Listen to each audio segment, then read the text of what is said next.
Welcome to Festival Hall Presents. I'm Nicole Chillemi, Executive Director of Festival Hall in historic Greensboro, Georgia. We are a cultural and performing arts and events center located in the heart of Lake Oconee's hometown.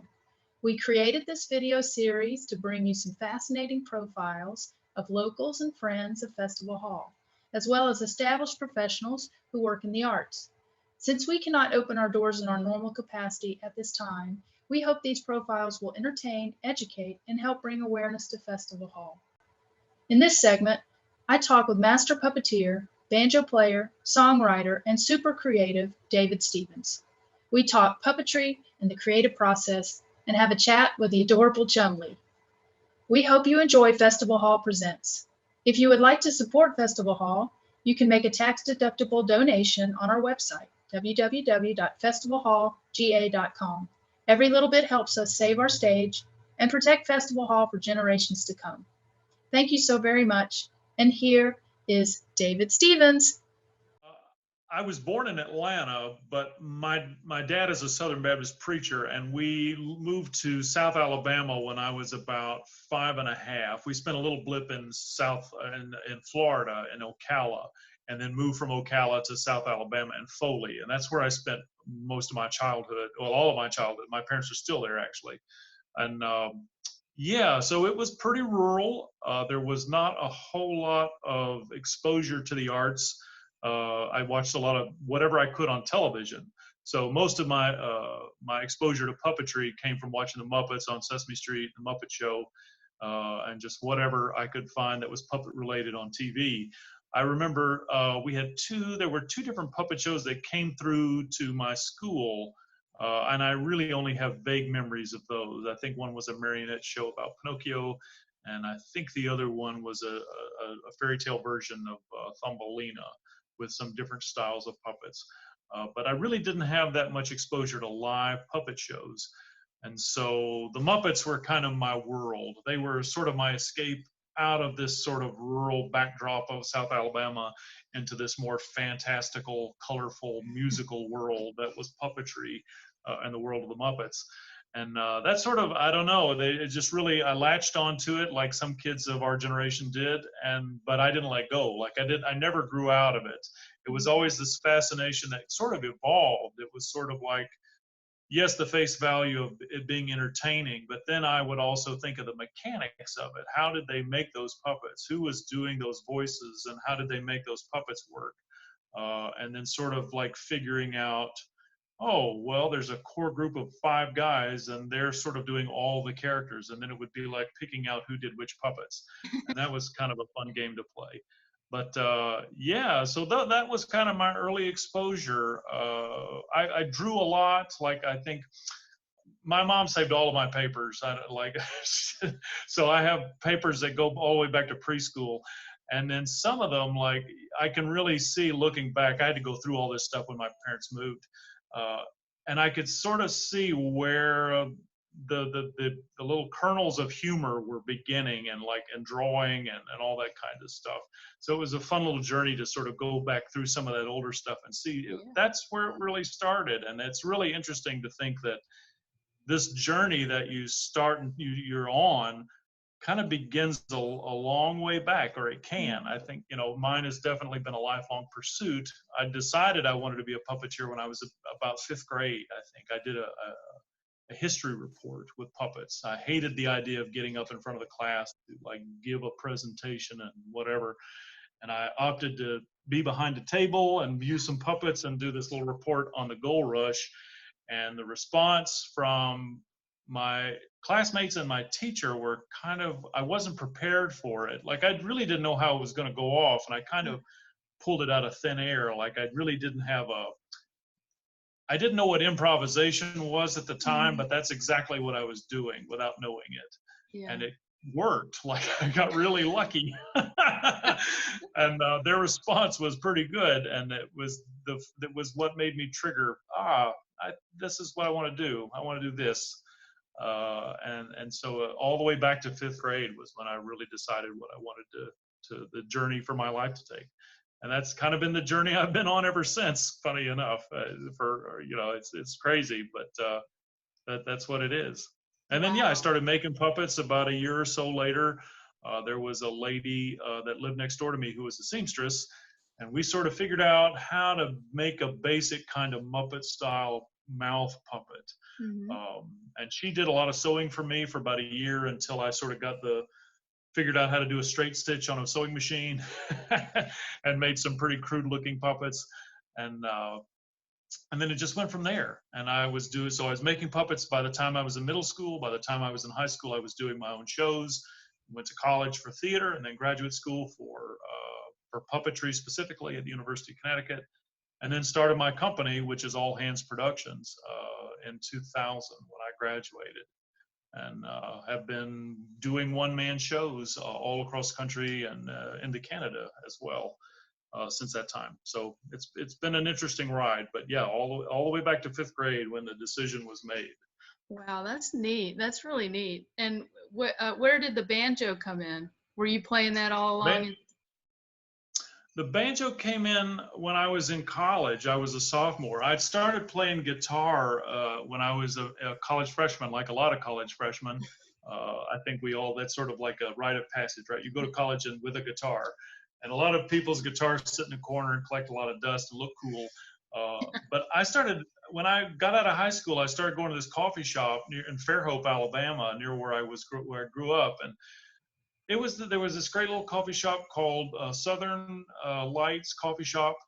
And they were a music venue, and they were kind of like a hub for people on their way to Jacksonville, Florida. So we would get singer-songwriters from New Orleans. We'd get them coming from Nashville. We'd get them locally. And it was this great little place to see some really amazing songwriters. And of course, it was also near Pensacola, where the Frank Brown Songwriter Festival happens every year. And so we would get a lot of draw from that too. And it just sort of lit a fire under me that I wanted to learn how to play music. And then that graduated into writing songs. And I was listening to a lot of folk music at the time for whatever reason. I don't know why. But I was listening to a lot of Peter, Paul, and Mary, which got me into listening to Pete Seeger. And this is in the 90s, by the way. Right. Nobody in the 90s was like listening to this stuff. And so a year after I started the guitar, I decided, after listening to too much Pete Seeger, I tried the banjo. And then there was this singer-songwriter from New Orleans named Mike West, who was a banjo player and a songwriter who would come through town. And he was the one that really sort of made me go, oh, songwriting. It doesn't have to be this right. thing, this sort of monolithic thing of, writing these grand ideals. Pete Seeger, he writes great songs, and but they're about big ideas. They're big ideal kind of songs, even in their simplicity. And Mike was just kind of writing songs about his neighbors. He was writing songs about his neighborhood, or whatever. Some funny song. He had a song about squirrels, what life around him. And I was like, aha, this is accessible to me. And that's kind of when I thought, I'm going to try this. And then he was actually the producer of some of my records for a long time when I was making records. And so that was a long-time friendship and sort of partnership there. But yeah, and then I don't know, like any instrument you start, it took me a good 5 years or so before I felt like I sounded like anything good especially on the banjo, because I was learning the 3-finger style. So the Scruggs style of playing, which is your thumb, index, and middle finger, and you just sort of have these different roll patterns that you have to do with your fingers on your right hand. Yeah. And that takes a while. It's really like learning piano. I mean, it's the same thing. You've got all this hand separation going on, and so you're splitting your brain and your focus and all that stuff. And so it took a while before that felt natural to me, and I could do it sort of without thinking about it. Yeah. And that's been 20 plus years. So right. Now when people say you're good, I'm like, I would hope so. I've worked 20 years on it. I'm quit. Oh my gosh. So puppets, you make your own puppets also right now for youngsters. And you mentioned your education. You studied you had a theater degree. I didn't know that. Undergraduate? Okay. Yeah, I have a BS in theater from Troy University in Troy, Alabama. I went there mostly because I had a scholarship. Oh, good. But yeah, they also, at the time, they had a children's theater section of the department. And there was a troupe called the Pied Pipers that was student comprised. And this was back when the university was on the quarter system. So you'd get out at Thanksgiving and wouldn't go back till about New Year's. And so the 2 weeks between Thanksgiving and Christmas, the Pied Pipers would tour through various schools around Southeast Alabama and rural places in Southeast Alabama. And that was sort of my training ground for what touring life was like, because we'd all get up at like 5 in the morning and all pile in the van, and we go to the school and we do 2 shows a day, one in the morning and then one in the afternoon. And it was great. It was a really good learning experience for getting a feel for what it's like to do shows in a school system and and doing that routine. I didn't get much holiday, but yeah, you worked all that. whatever. Did That's you get right. paid? Was So it volunteer, or did y'all get a little stipend for it? Or I think we got a stipend. That's been so long ago. I don't even remember. I know we got lunch. well, you got food, right? And gas exactly. money. We got fed. That's good. But so that was the reason they were really interested in me. I think initially there was some interest in seeing if we could incorporate the puppetry I was doing with what they were doing. But the styles were just really, really different because the Pied Pipers were more a commedia style that was very sort of slapsticky and broad and very theatrical and big. And which didn't lend itself necessarily to the sort of smaller, puppet world on stage, which is great in sort of like a frame camera situation or a puppet theater booth, but like, bigger theater sense, they kind of get lost. So, but it was still very educational for me. And it was a great place for me to do my undergrad work because I got to focus on the classes. I got to know my professors. I had minors in art and English, so I was very sort of focused in those 2 departments as well as the theater major I was in, and it was just a really good sort of foundation that was laid. Well, how many puppet programs are there around, like in the college University level? of Connecticut. Yeah, University of Connecticut, where I went, is kind of the biggie. It's the one that's where most people go if they really want to pursue an academic slant to puppetry, or just to be in a pool of other people who are specifically focused on the study and creating puppet work. Cal Arts had something for a while. I'm not sure if they do. There are other universities that have a class or 2, but not a whole department necessarily. Right. So University of Connecticut has undergraduate and graduate degrees specifically in the art of puppetry. That is neat. So did you enjoy your time there? I learned a lot from the classes. Each class is sort of structured around a different puppet style. So we'd have a whole class that was about hand puppets that included traditional glove puppets like Punch and Judy. We would have a class that was solely focused on shadow puppets and different cultures from which shadow puppets come from, string puppets, all of that. And we'd learn the history of those different styles of puppet. We would learn about different people who are professionals in the field, who are historically relevant, all that kind of stuff. So there was a deep dive. And in each of those classes about style, we would learn how to make puppets of those styles. So we would make a glove puppet, but traditional style glove puppet. We would make a shadow puppetry, or make a shadow puppet in the Indonesian style. So we would do all of those kinds of things. So it was a great sort of like, I don't know that I would have challenged myself to have done all that on my own. Yeah. So having a very structure around it was very good for me in that regard. And it was also great to meet other people who were interested in the same thing. Like I still have very, very close friendships with a number of the people I was in that program with. Who are still working professionals themselves. So yeah, there weren't that many of us at the time. There were 30 students total in the whole program, and 9 of us were graduate students. And from all over the world, too. We would have people that were there from Japan. We had a puppeteer who was there from Turkey, one from China. So yeah, it was sort of all come to this program, and the program has been around since the 60s.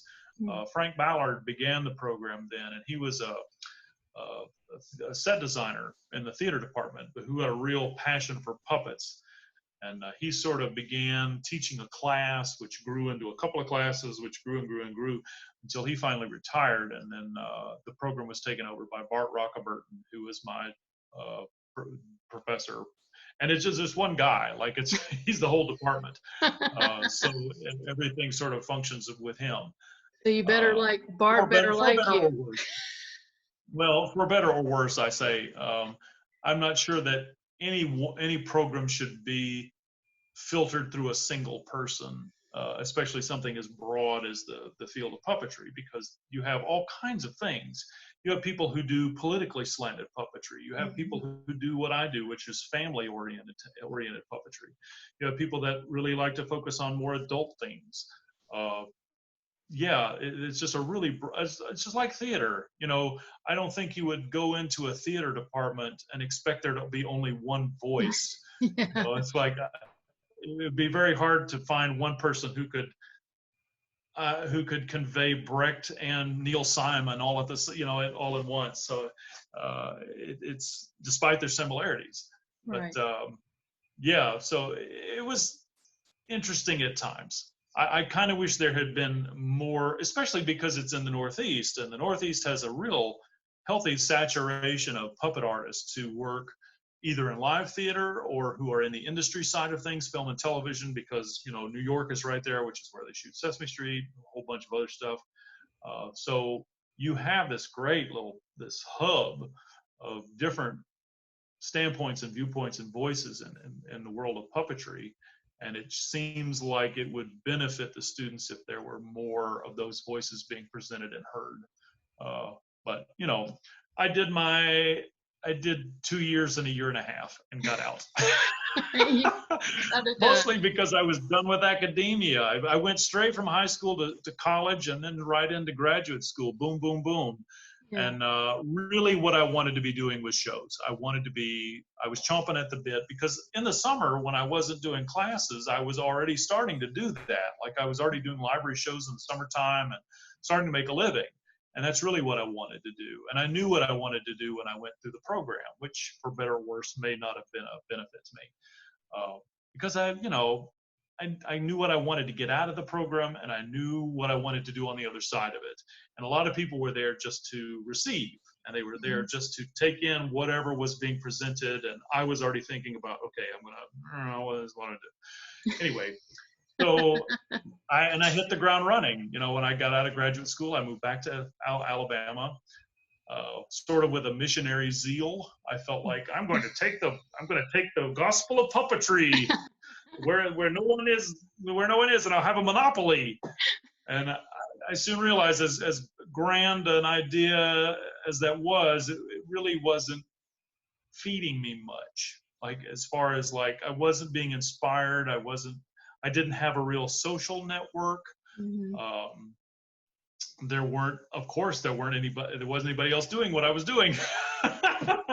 So it wasn't long, I started doing shows here at the Center for Puppetry Arts in Midtown Atlanta. And after 3 consecutive years of doing extended runs for them, that's what pulled me up here to live in Atlanta. That, and I fell in with a group of people at a little coffee shop called Java Monkey.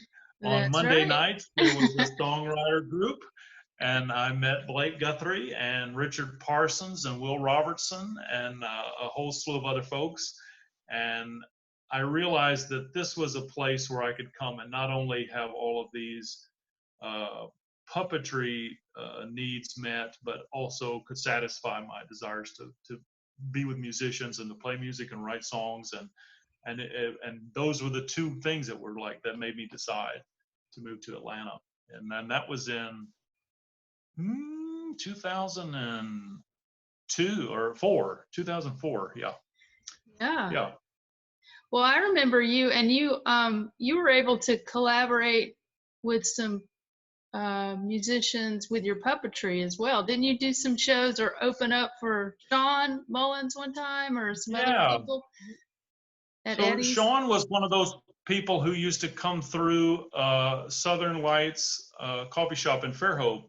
So one night after I started going there a little bit, I asked the owner, I said, "Do you take other acts besides musicians?" And he said, "What do you got?" And I said, "I'm a puppeteer." And he said, "Oh, great. You can do this. You can do the musician breaks." And I said, "Oh, okay." So I really didn't have an act, as it were. I just kind of threw something together with some puppets that I had, and made an act. And I did like 15 minutes. And then Sean was one of the few people to ask if the puppets if we could work together. And so the puppets could sing a song with Sean. I think they all sort of loved the idea of, like John Denver and the Muppets, there was this image of that. And it was close, we got, it was fun. We had a great time. There was also another great Atlanta singer-songwriter, Melanie Hammett, who's still around. I think she's in public office now, I think. But anyway, she was another one who also wanted to do stuff with puppets. And then when I started coming up to Atlanta, Sean, asked, he knew I was in town and said, "Do you have the puppets?" So I went to Eddie's and we did a thing at Eddie's one night. Yeah, so he's great. It was a treat to do those kinds of things. And then of course that was all before he, blew up and went big. Yeah. So yeah, early days there. But yeah, so but it was fun to sort of to do those kinds of things. And people didn't expect it either. It was this like, where'd that come from?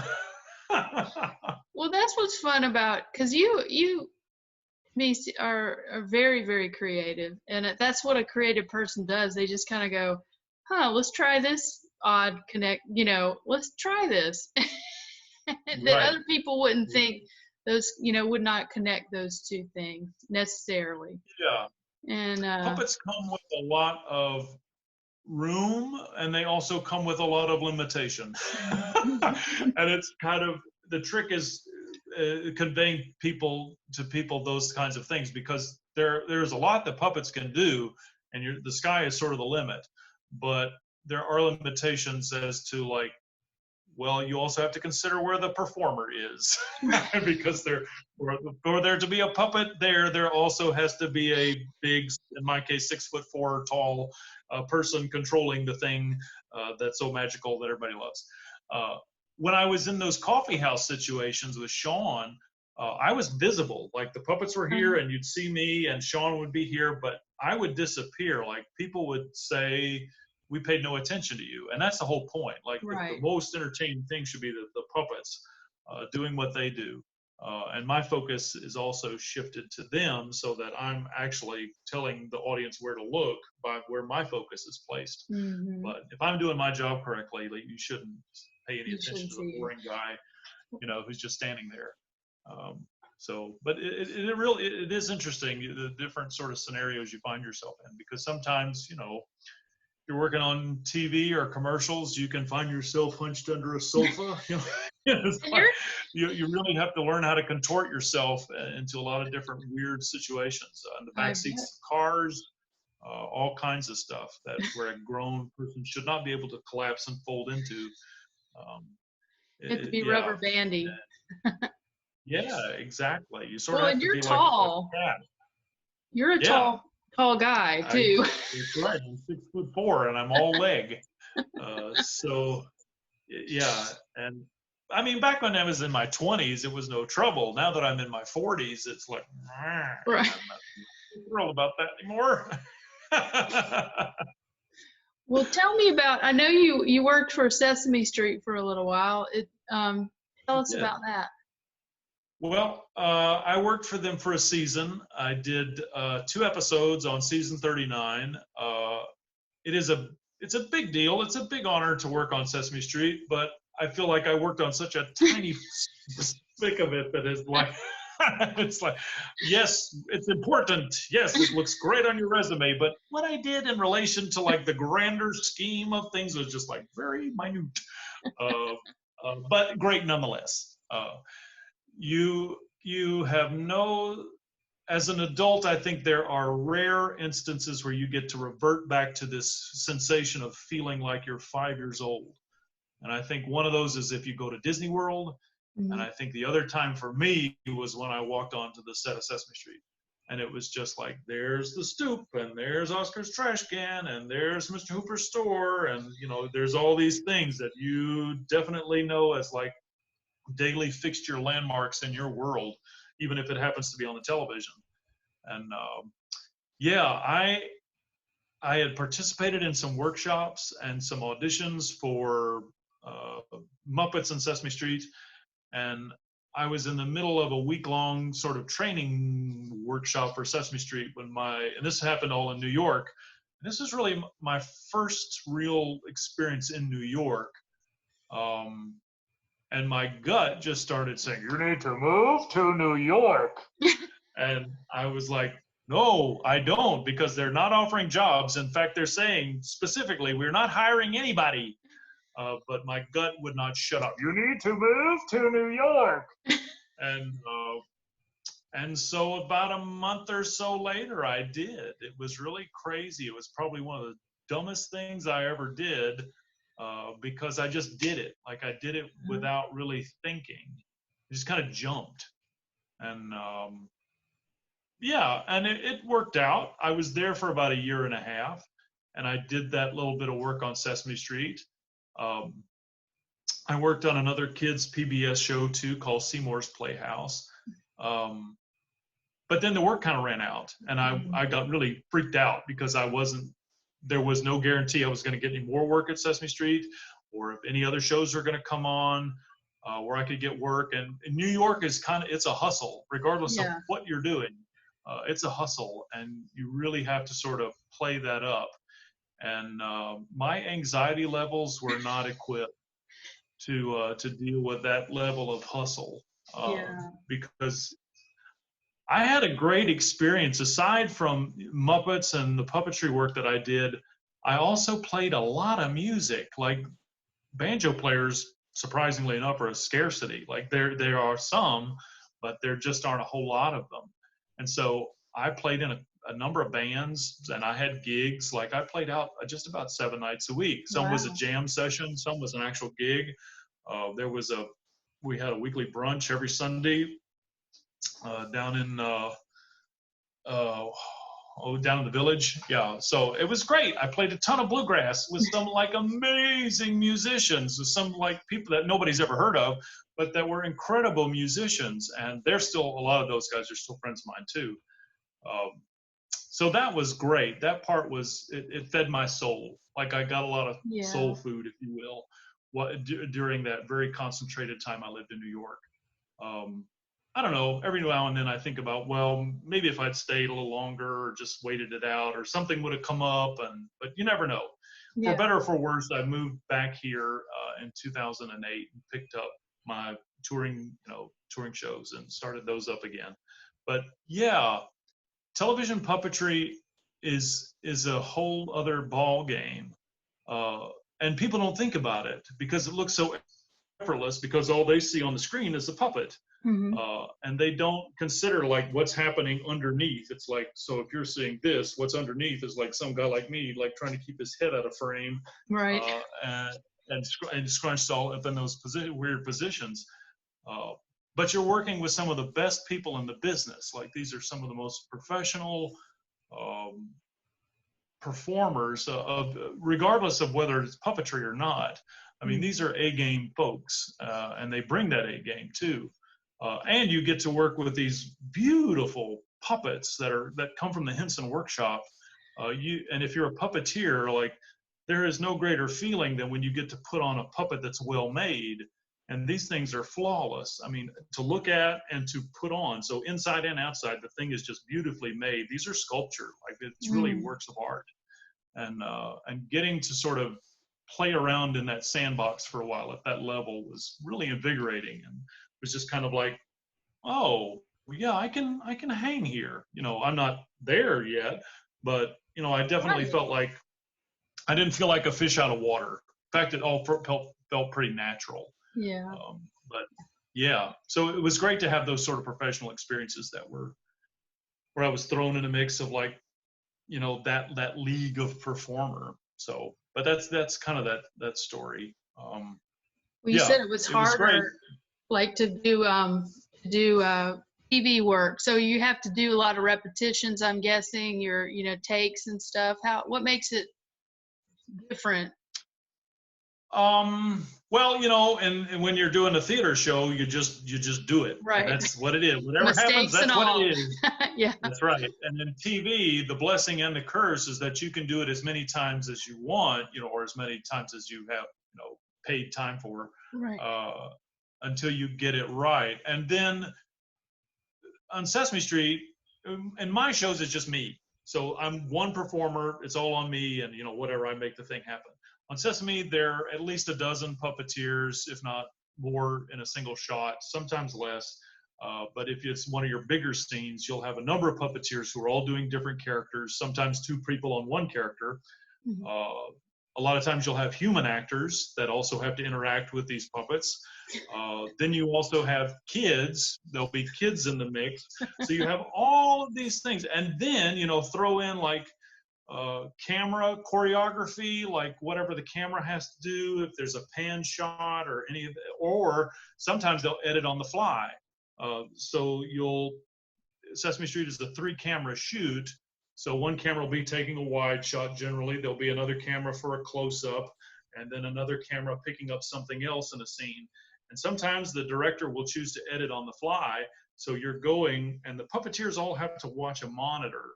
So the only way the puppeteer knows where their character is in relation to what the viewer is seeing, You're like up there. is the monitor, right? Because like you don't know where your head is to keep it out. You have to have it to know where your puppet's looking. So it's very specific, because if the focus of the puppet is wrong, it's noticeable, and it makes a huge difference when it's right or it's wrong. And the only way the puppeteer knows when it's right is to be able to see it for themselves. And that's the only way they know where the puppet, if you can see arm or whatever. So you have all these puppeteers whose world is solely focused on this television monitor, which is seeing what the camera sees. So when you throw that into the mix, and if the puppets have to move around in real space, then they have to account for that. So there's all of these elements that, if you see what appears to be a simple shot of the street on Sesame Street, that's not a simple shot. Mm-hmm. For those guys, it may be just, well, it's Tuesday, they've done it, they're pros. But if you are like, I remember my first day was a street scene.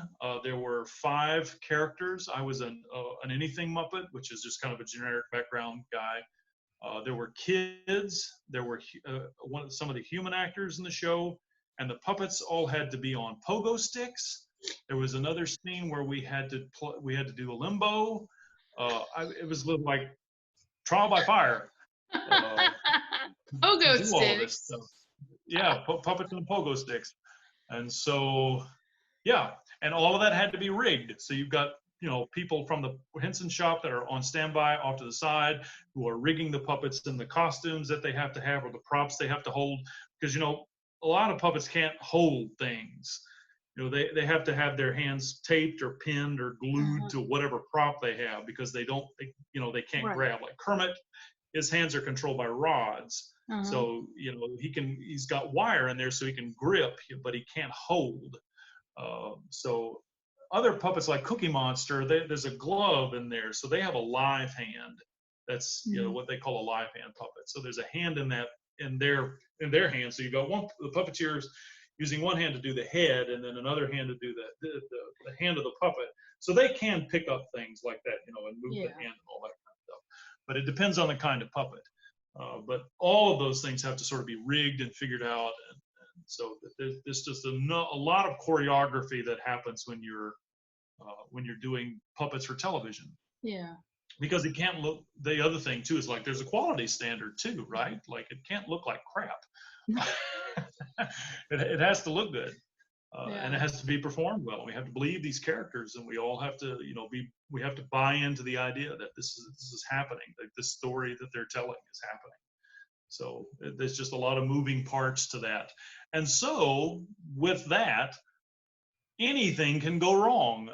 So, and you can be, 2 seconds in or 2 seconds away from the end, and something will happen. A puppet's eye will fall off, somebody will flub a line, a kid will move before they're supposed to, any number of those cues. Somebody doesn't pick up a cue in time, any of those kinds of things, and then I have to go back and do the whole thing over again. So yeah, there's just a lot of moving parts. And so with television, you do have the opportunity to do things as many times as you need to get them right. And there's a lot to get right. Yeah. Wow. Well, when you do your shows, because I've seen you came down to Festival Hall. Do you remember that, Yeah. right? Yeah. A few years ago, 4 or 5 years ago. Gosh, no, maybe Wow. 3 or 4 years ago for Southland Jubilee, and you actually played in Festival Hall. If Yeah. you remember, that was Festival Hall, and I was just amazed at you're able to do all that movement by yourself and talk. I mean, you're a one-man show. So how do you? By necessity. I know, but it's like amazing. Like I could never do it. But it's just, and it all looks so effortless. It really does. Well, thank you. Thanks a lot. Yeah, when I was a kid, I could never find anybody that was interested in doing this stuff. So the solo performances kind of came because if nobody else was going to, so I had to do it. Like I had to figure out ways of doing all this stuff myself. And then when I turned the professional corner on it, it just became more cost effective. Right. If I didn't have to pay another performer, whatever, it just sort of, I did all the jobs, and that kept the cost of things down, and it just allowed me to be able to do it. So. And your shows at this Center for Puppetry Arts, are they all one-man shows? Were they all one-man shows? Yeah. Okay. I don't have any shows that are anything but a one-man show. Okay. Yeah. So I've never worked with a performance partner or anything. Those are, performance partners can be just as significant as like relationship partners or a whatever. bandmate.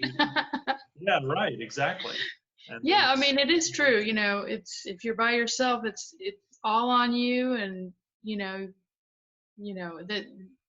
you get all the blame or all the glory. Exactly. Right, and yeah, and you don't have to be responsible for somebody else's actions or whatnot. You have to be responsible for yourselves, but right. And you have all the control.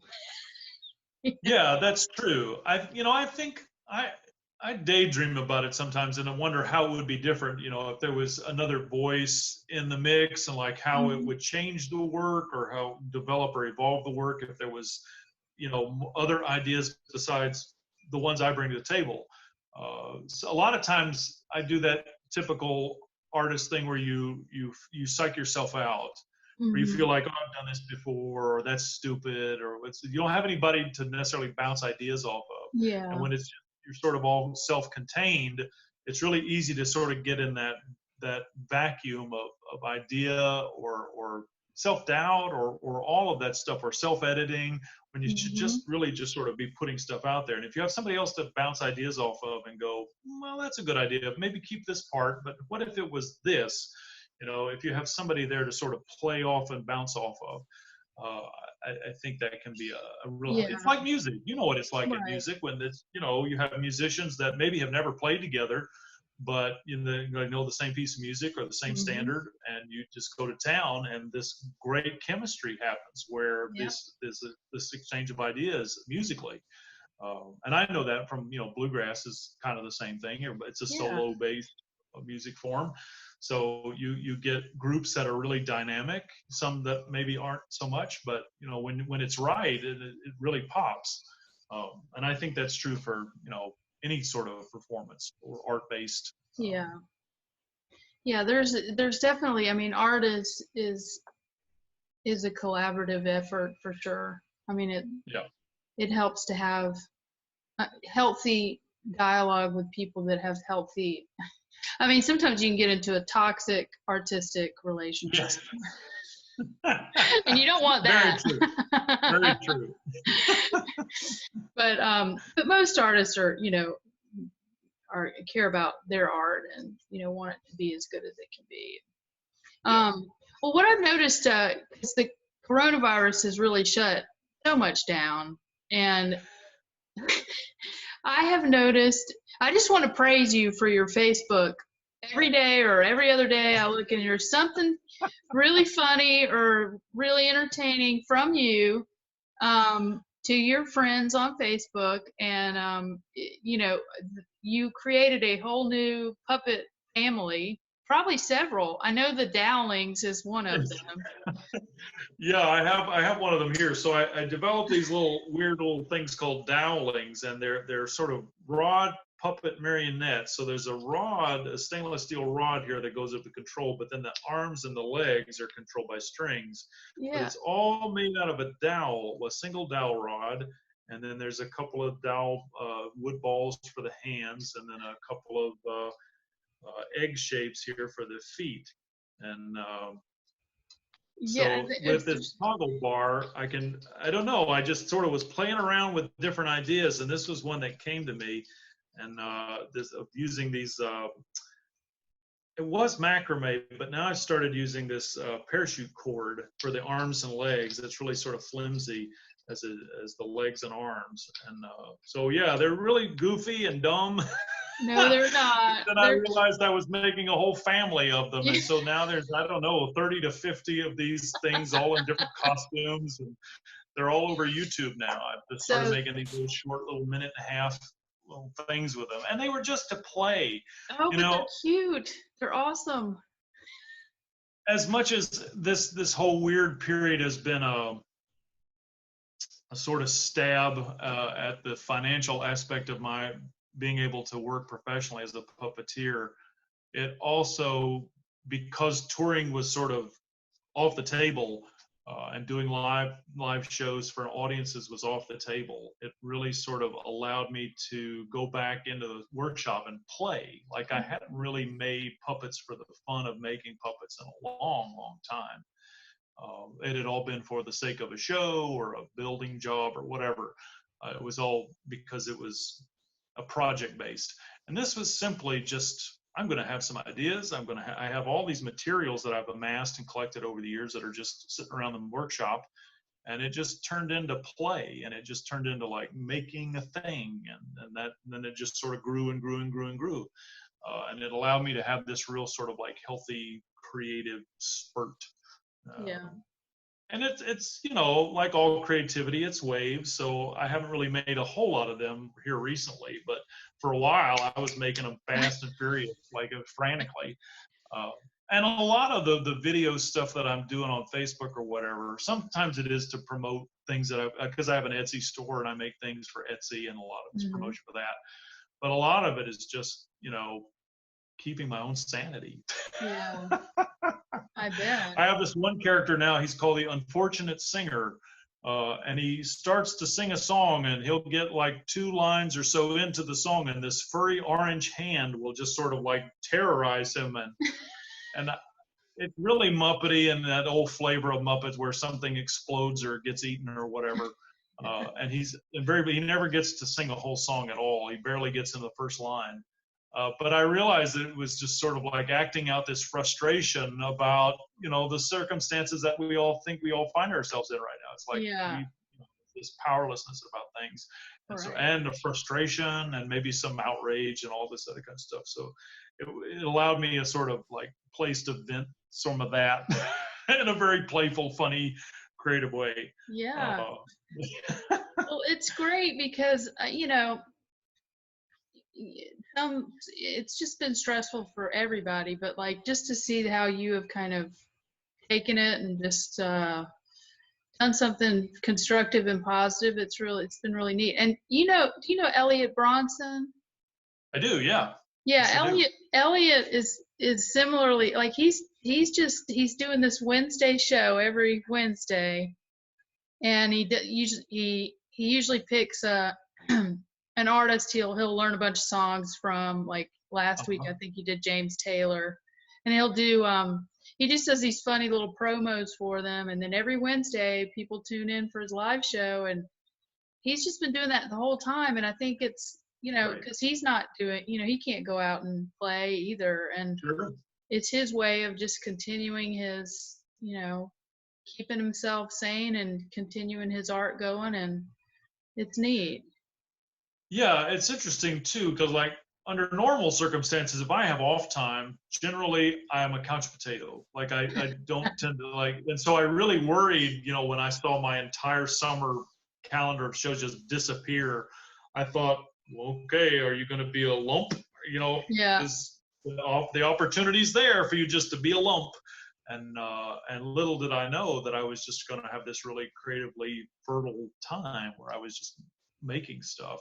And because the desire is still there, like none of that ever goes away, I don't Mhm. think.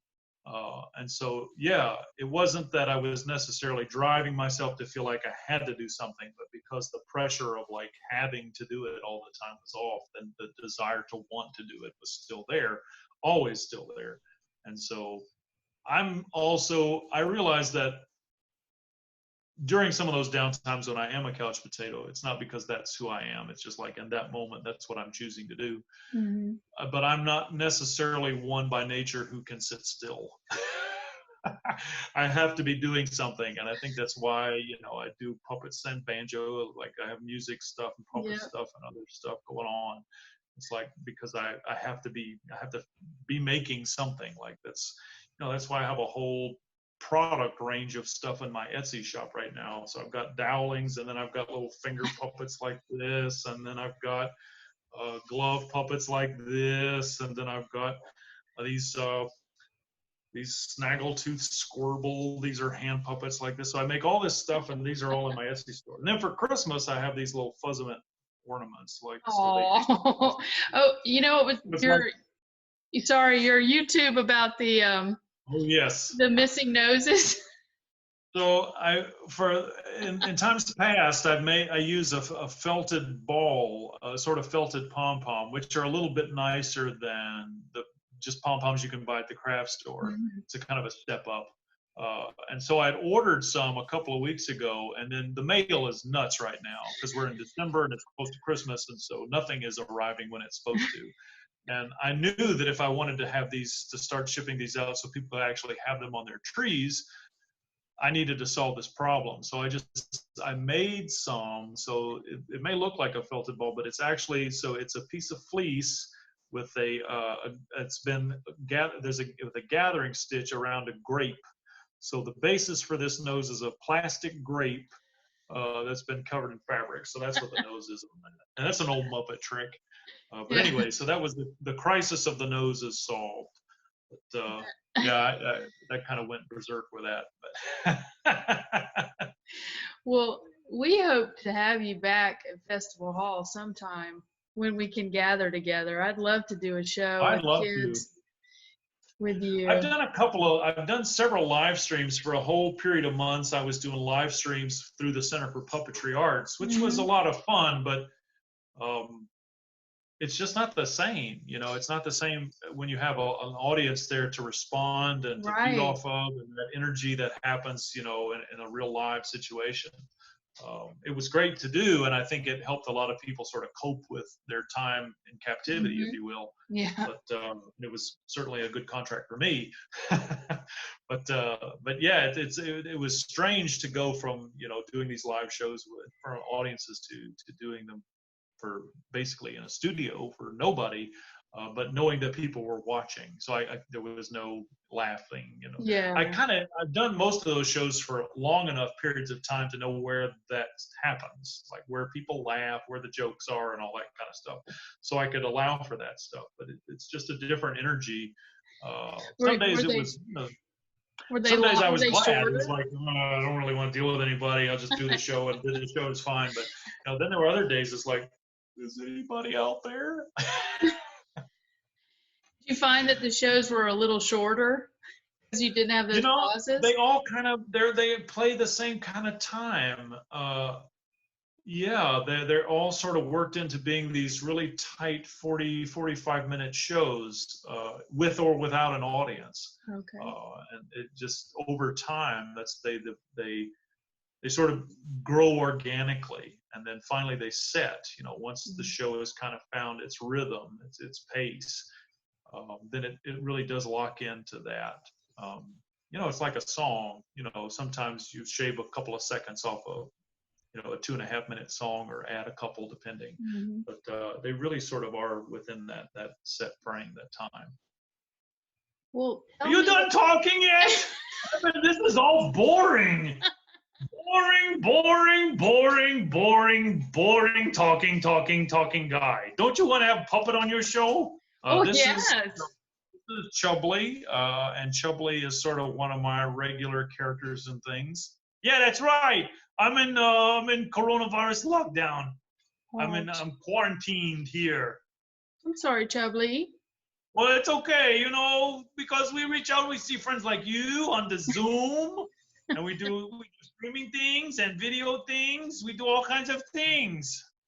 And did you know that puppets cannot contract the coronavirus? We cannot transmit it. We can't get it. Puppets are immune. Well, that's good. You don't have to wear Yeah, a mask. What? we are not alive. We're not really alive.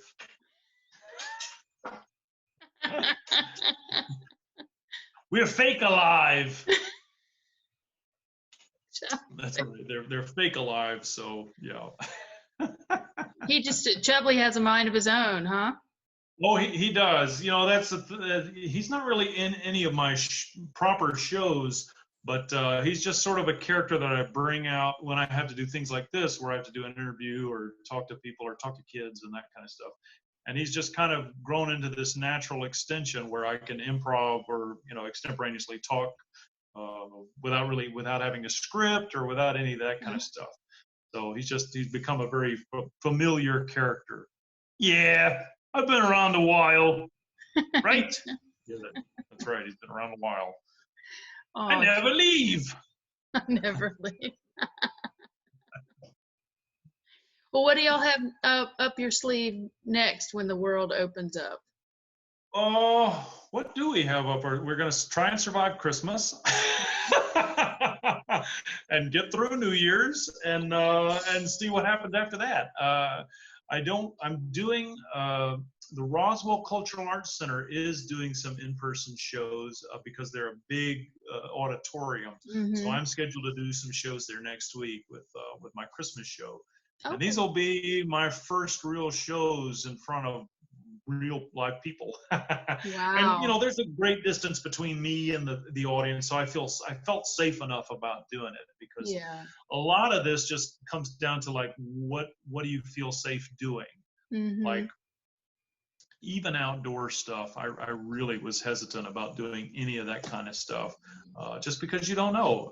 And the last thing I have one of these minds that just goes a mile a minute, and the last thing I ever wanted to do was be the reason somebody got it because they came to one Yeah. of my shows. Oh, yeah. Because people want to experience stuff. It's not that because we're all doing this, we suddenly don't have the desire to have live theater experiences or see puppet shows and that kind of stuff, Mm-hmm. and we all still need to be entertained in all this. But it just really came down to like a sense that I want my audiences to feel safe as much as I want to feel safe doing these shows. So it became a real sort of like gauge of like, if I feel safe about doing something, then I'm going to go with that. But if I feel a little iffy about it or questionable, then I think I have to say no.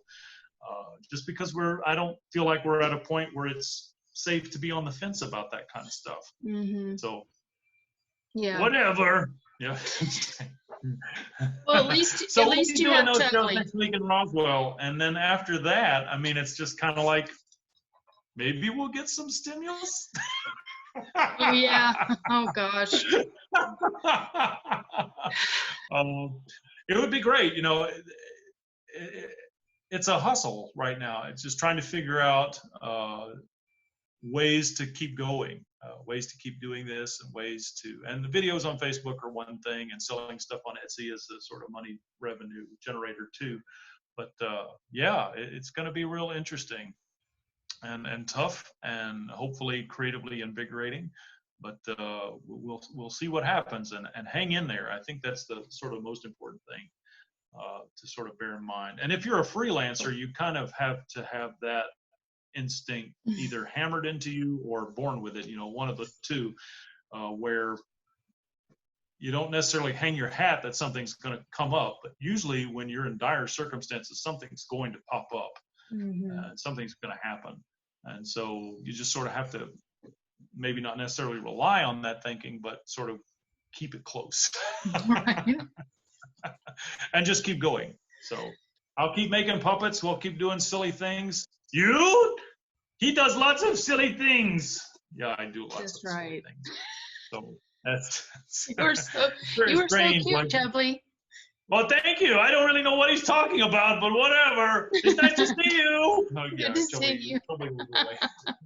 Well, tell us. Talk about serious things with Chubbly. I know you can't. He's too cute.